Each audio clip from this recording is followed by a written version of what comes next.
Hello students, welcome in my video. आज के इस वीडियो में आप पढ़ने वाले हैं डीएवी क्लास 5 का साइंस का चैप्टर 5। चैप्टर 5 हमारा है फूड एंड हेल्थ। इससे पहले के चैप्टर्स मैं पढ़ा चुकी हूं और उसके क्वेश्चन आंसर्स भी करवा चुकी हूं। अगर आपने नहीं देखा है तो उसका लिंक आपको डिस्क्रिप्शन में मिल जाएगा और बाकी सब्जेक्ट की वीडियोज़ भी आपको मेरे चैनल पर मिल जाएंगे।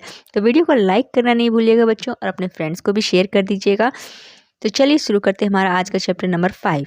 All living organism need food. जितने भी जीवित ऑर्गेनिज्म हैं, जीवित चीज़ें हैं, जीवित प्राणी हैं, जितने भी लिविंग ऑर्गेनिज्म हैं, उन्हें फूड की ज़रूरत होती है। फूड हमें हेल्दी रहने के लिए और ग्रो करने में हेल्प करता है। ये हमें काम करने के लिए एनर्जी भी प्रोवाइड कराता है। हम डिफरेंट डिफरेंट टाइप के फूड्स खाते हैं।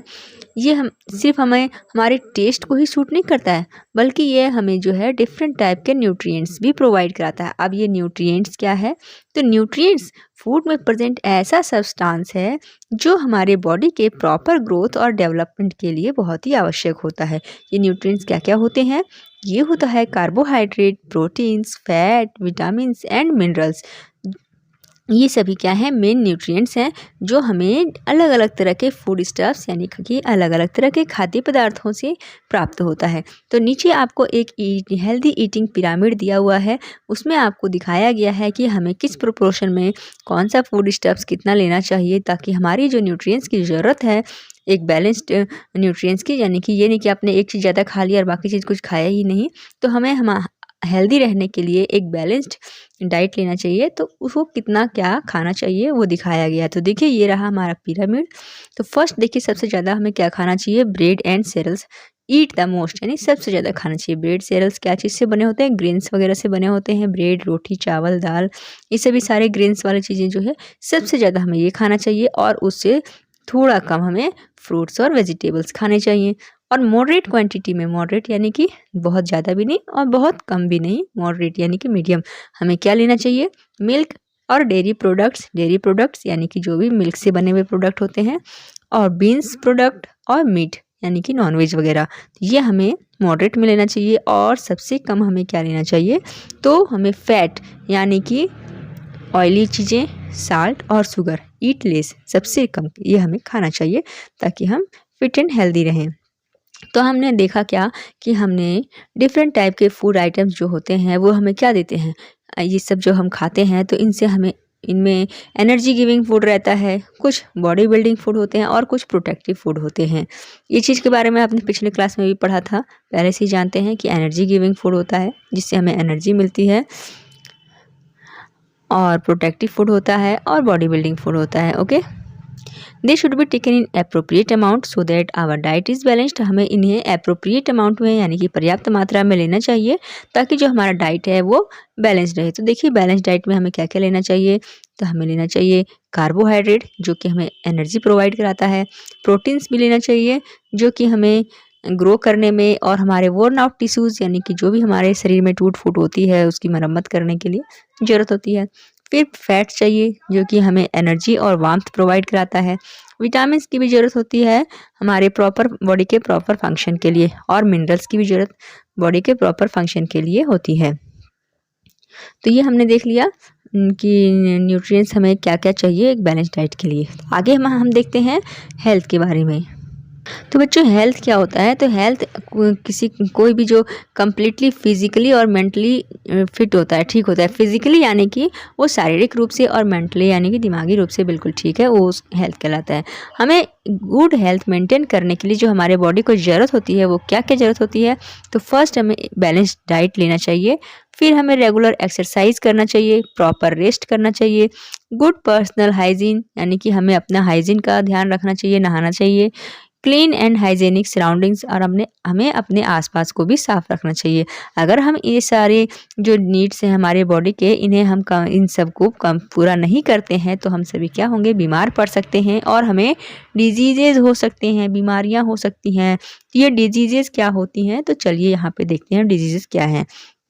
तो डिजीजेज हमारे बॉडी में किसी भी डिफेक्ट या फिर एबनॉर्मलिटी को कहा जाता है, यानी कि एबनॉर्मलिटी का यानी कि हम नॉर्मल नहीं है, हमारे अंदर कुछ प्रॉब्लम है, कुछ हमारे बॉडी में डिफेक्ट है, उसे ही डिजीज़ कहा जा सकता है।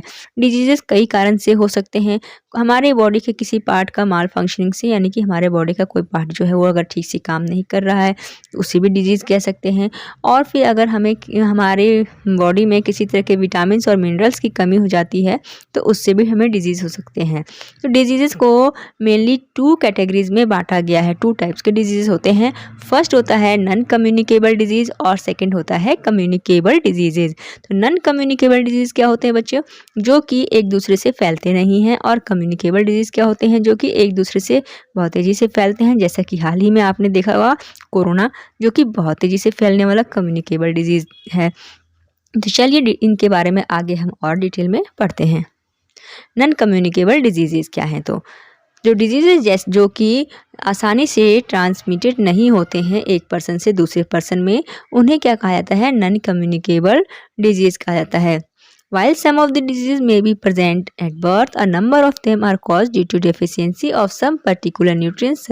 तो ये सब जो डिजीज़ेज होते हैं कई बार क्या होते हैं कि जन्म से होते हैं हमारे बॉडी में किसी प्रकार की डेफिशिएंसी की कमी के कारण। हमारे बॉडी में किसी पर्टिकुलर न्यूट्रिएंट्स जैसे कि प्रोटीन्स, कार्बोहाइड्रेट्स, विटामिन्स और मिनरल्स जो हमारी डाइट में उसकी कमी होती है तो उसके कारण से होता है। तो ये जो डिजीज़ेज हैं जब किसी हमारे डाइट में किसी डेफिशिएंसी की कमी से होता है तो उसे क्या कहते हैं? हम डेफिशिएंसी डिजीज़ कहा जाता है। ओके, तो आइए अब हम कुछ डेफिशिएंसी डिजीज़ के बारे में देखते हैं। तो फर्स्ट देखिए प्रोटीन कार्बोहाइड्रेट डेफिशिएंसी डिजीज़। तो प्रोटीन हमारे बॉडी के लिए बॉडी बिल्डिंग न्यूट्रिएंट्स होता है और कार्बोहाइड्रेट क्या होता है? एनर्जी गिविंग न्यूट्रिएंट्स होता है हमारे बॉडी के लिए, हमें एनर्जी देता है। और प्रोटीन क्या करता है? बॉडी बिल्डिंग में हेल्प करता है। यहाँ देखिए 2 पिक्चर दिए हुए हैं 2 बच्चों का, जिसमें से एक ये हेल्दी चाइल्ड का पिक्चर है, वन हेल्दी चाइल्ड है ये, और ये वीक चाइल्ड है। ऐसा क्यों है? तो देखिए यहाँ पे जो 2 पिक्चर में दिखाया गया है ये हेल्दी और एक्टिव चाइल्ड है, जबकि जो दूसरा पिक्चर में है ये वीक और सिक है। जो चाइल्ड पिक्चर 2 में दिखाया गया है वो प्रोटीन और कार्बोहाइड्रेट की कमी के कारण से उसका है, उसकी डाइट में प्रोटीन और कार्बोहाइड्रेट की कमी है, उसके कारण से वो इस तरह से दिखता है। तो देखिए आगे यहाँ पर एक टेबल दिया हुआ है जिसमें से प्रोटीन और कार्बोहाइड्रेट की डेफिशिएंसी से क्या क्या डिजीज़ होते हैं, उसके क्या सिम्टम्स हैं वो दिखाया गया है। तो प्रोटीन और कार्बोहाइड्रेट की कमी से जो भी प्रॉब्लम्स होते हैं हमारे बॉडी में तो उसके क्या सिम्टम्स होता है कि उस बच्चे का जो है ये बॉडी का प्रॉपर ग्रोथ नहीं होता है, इम्प्रॉपर ग्रोथ होता है, उसकी स्किन लूज होती है, आई शंकिन होती है, अंदर धसी हुई होती है, थिन और लाइट हेयर होते हैं यानी पतले और बहुत कम बाल होते हैं। पर्सन जो होता है वो इनएक्टिव होता है यानी कि एक्टिव नहीं रहता है, सुस्त रहता है और बहुत जल्दी ही आसानी से वो थक जाता है। जो चिल्ड्रेन 6 मंथ से 3 इयर्स के एज ग्रुप के होते हैं, कितना बच्चे जो कि 6 मंथ से 3 इयर्स के एज के होते हैं वो वही इस डिजीज़ से सफ़र करते हैं, उन्हें ही ऐसा होता है क्योंकि उनके डाइट में प्रॉपर बैलेंस डाइट जो है वो फॉलो नहीं करते हैं, नहीं खाते हैं। क्योंकि जनरली आपने देखा होगा छोटे बच्चे जो है जल्दी खाना खाने में बहुत ही परेशानी करते हैं, वो खाना नहीं चाहते हैं। उन्हें अगर कुछ चटपटी चीज़ें हो, कुरकुरे हो, चिप्स हो, चॉकलेट्स हो, ये सब बहुत जल्दी वो पसंद करते हैं, लेकिन हेल्दी खाना खाना पसंद नहीं करते हैं, जिस कारण से उनमें ये डेफिशिएंसी हो जाती है। या फिर बहुत से लोग हैं कि हमारे देश में जो गरीबी के कारण उन्हें नहीं मिल पाता है प्रॉपर डाइट, जिसके कारण से बच्चों में ये बीमारियां हो जाती हैं। दूसरा हमारा है मिनरल डेफिशिएंसी डिसीज़। तो इसमें मिनरल्स जैसे कि कैल्शियम, फास्फोरस, आयरन, आयोडीन और सोडियम, ये सब मिनरल्स होते हैं, ये हमारे बॉडी में बहुत स्मॉल अमाउंट में प्रेजेंट होते हैं। इन डिफिशियंसी की कमी से हमारा जो बॉडी के पार्ट्स हैं वो कई बार प्रॉपर रूप से फंक्शन नहीं कर पाते हैं, हमारे बॉडी के कई पार्ट्स। तो यहाँ पे देखिए कुछ लिस्ट दिया हुआ है आपको टेबल, जिसमें डिजीज़ और उसके सिम्टम्स और किस कमी से होता है वो भी दिखाया गया है। तो देखिए ये आयरन की कमी से क्या हो जाता है? तो आयरन की कमी से एनीमिया नाम का डिजीज़ होता है। इसमें क्या होता है? हीमोग्लोबिन काउंट जो है वो ब्लड में कम हो जाता है। तो इसका सिम्टम्स क्या होता है बच्चों? तो इसमें पर्सन जो है वो कैसा, वीक यानी कि कमज़ोर और पेल यानी कि पीला दिखाई देता है, बहुत जल्दी आसानी से थक जाता है और is prone to different infections, और कई सारे इन्फेक्शंस भी उसको हो जाते हैं बहुत आसानी से। दूसरा है कैल्शियम या फास्फोरस की कमी से जो लक्षण हमारे बॉडी में देखने को मिलते हैं वो क्या होता है कि जो दांत है वो कमज़ोर होता है, उसमें शाइन नहीं होता है, वाइटनेस नहीं होता है, और जो हमारी हड्डियाँ हैं वो वीक, सॉफ्ट और फ्रेगिल होती हैं। थर्ड हमारा है आयोडीन की कमी। आयोडीन की कमी होने से हमें गॉइटर नाम का डिजीज़ हो जाता है, जिसमें क्या होता है हमारा नेक का यानी गले का जो ग्लैंड है वो इनलार्ज हो जाता है, बड़ा हो जाता है। इसमें क्या-क्या आपको सिम्पटम्स देखने को मिलेंगे, तो जो नेक रीजन है, गले का जो एरिया है वो स्वेलिंग हो जाता है, उसमें सूजन हो जाता है, रिटार्ड ग्रोथ होता है यानी कि ग्रोथ उसका रुक जाता है, मेंटल डिसऑर्डर होता है, उसका मेंटल यानी कि दिमाग का भी ग्रोथ रुक जाता है। देखिए यहाँ पिक्चर में दिखाया गया है, इस तरह से ये नेक वाला एरिया उसका लार्ज हो गया है। अब यहाँ पे देखिए डू यू नो में बताया जा रहा है कि हीमोग्लोबिन क्या है, तो हीमोग्लोबिन एक पिगमेंट है जो ब्लड में पाया जाता है और इसी के कारण से ब्लड का कलर कैसा दिखता है, रेड दिखता है और ये ब्लड को ऑक्सीजन प्रोवाइड कराता है। ओके, आगे है नेक्स्ट हमारा vitamin deficiency.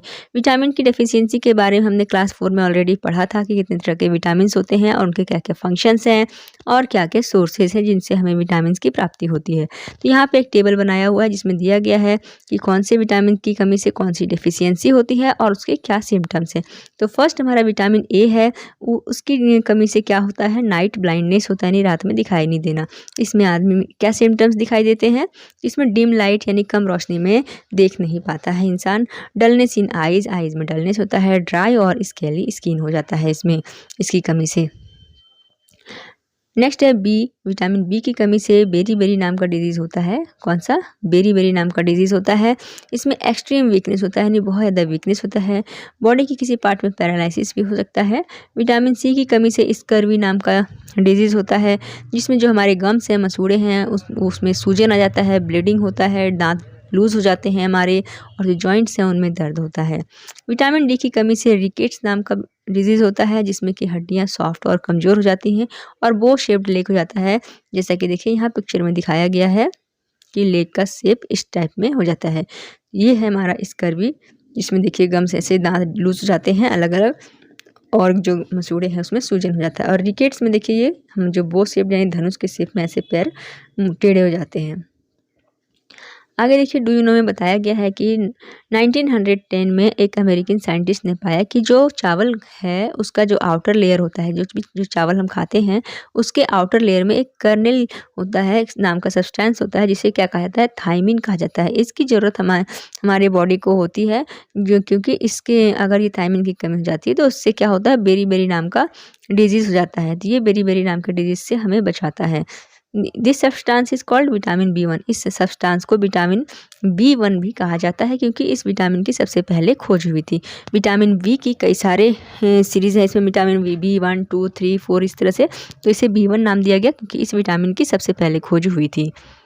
Prevention of deficiency diseases, तो ये जो डेफिशिएंसी डिजीज़ है इनका प्रिवेंशन कैसे किया जाए, इनसे कैसे बचाव किया जाए, तो कई सारे तरीके हैं जिनको हम फॉलो करके इनसे बच सकते हैं। हर किसी को यानी कि जो भी इससे बचना चाहता है उसे एक बैलेंस्ड डाइट लेना चाहिए जिसमें हर तरह के न्यूट्रिएंट्स हो उसमें से, और one should follow good food practice and habits, मतलब कि हमें अच्छी खाने की आदतें डालनी चाहिए और हेल्दी खाना खाना चाहिए। बच्चों को एडिक्वेट अमाउंट में यानी जितनी ज़रूरत हो उतनी अमाउंट में से मिल्क प्रोडक्ट और एडिशनल फूड आइटम्स जैसे कि juice, soft boiled rice, porridge, ये सब देने चाहिए। आगे देखिए डू यू नो में यहाँ पे बताया गया है कि माल न्यूट्रिशन एक ऐसा टर्म है जो एक ऐसी कंडीशन के लिए यूज़ किया जाता है जिसमें क्या होता है, इम्प्रॉपर नरिशमेंट होता है यानी नरिशमेंट पूरा नहीं मिल पाता है। It often result in one or more of the deficiency disease, ये किसी एक या एक से ज़्यादा डेफिशिएंसी डिजीज़ के कारण हो सकता है। अब तक हमने नॉन कम्युनिकेबल डिजीज़ के बारे में पढ़ा, अब हम पढ़ेंगे कम्युनिकेबल डिजीज़ के बारे में। तो ऐसे डिजीज़ जो एक पर्सन से दूसरे पर्सन में बहुत ही आसानी से फैल जाते हैं उन्हें कम्युनिकेबल डिजीज़ कहा जाता है। इस तरह के जो डिजीज़ होते हैं उनके जर्म्स जो हैं जैसे कि बैक्टीरिया, वायरस, फंगी और नॉन लिविंग थिंग्स और लिविंग एजेंट्स जो होते हैं वो फैलाते हैं। ये जर्म्स जो हमारे बॉडी में और किसी भी पर्सन की बॉडी में एंटर करता है, कैसे करता है, नोज़ और माउथ के थ्रू करता है। जब हम सांस लेते हैं या कोई हमारे फेस के पास खांस दिया या फिर हमने कोई फूड या वाटर ऐसा लिया जो कि जिस पे वो जर्म्स हों और खा लिया, तो इससे ये बीमारी फैलती है। Veg by which communicable disease spread, तो वैसे तरीके हैं जिनके कारण से कम्युनिकेबल डिजीज़ जो है वो क्या होता है, फैलता है। तो इंसेक्ट के द्वारा किस तरह से फैलता है, तो जैसे कि मलेरिया और डेंगू के जो डिजीज़ होती है, मलेरिया और डेंगू, ये कैसे फैलता है, तो ये मॉस्किटो के काटने से फैलता है। उसी तरह से प्लेग नाम का जो डिजीज़ है वो फ्लीज़ के कारण से फैलता है। By air, water and soil, air, water और सॉइल से भी डिजीज़ फैलते हैं। कैसे कि ये सारे क्या है, नॉन लिविंग एजेंट्स होते हैं, यानी कि ये सब नॉन लिविंग थिंग होते हैं और इनके द्वारा डिजीज़ जो है वो ट्रांसफ़र हो सकते हैं, ट्रांसमिट यानी कि एक दूसरे में जा सकते हैं, हवा से, पानी से या फिर सॉइल से। जो डिजीज़ होते हैं वो हवा में एंटर कर जाते हैं, पानी में या फिर मिट्टी में। कोई जब खाँसता है, छींकता है तो उसमें चले जाते हैं और उसके बाद वो इन्फेक्टेड पर्सन जो भी उसमें मतलब खाँसता छींकता है उस जगह में, हवा में, तो उससे वो दूसरे में फिर फैल जाता है, हवा से, पानी से या फिर मिट्टी से।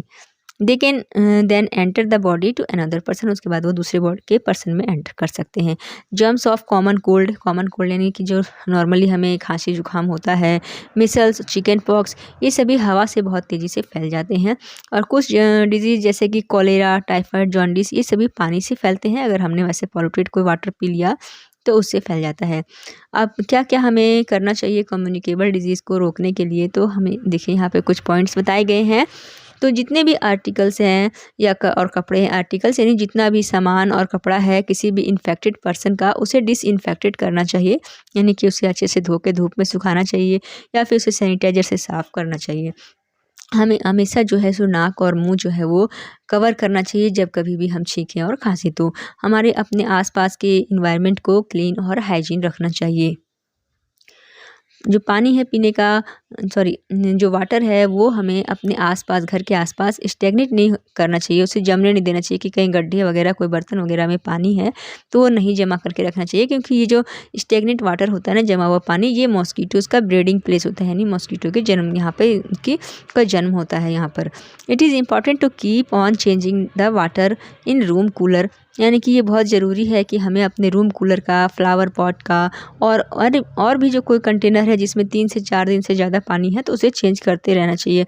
अगर चेंज नहीं करेंगे तो इस तरह के पानी में क्या होगा, डेंगू के जो मॉस्किटोज़ हैं वो ब्रीड करेंगे, वो जन्म लेंगे।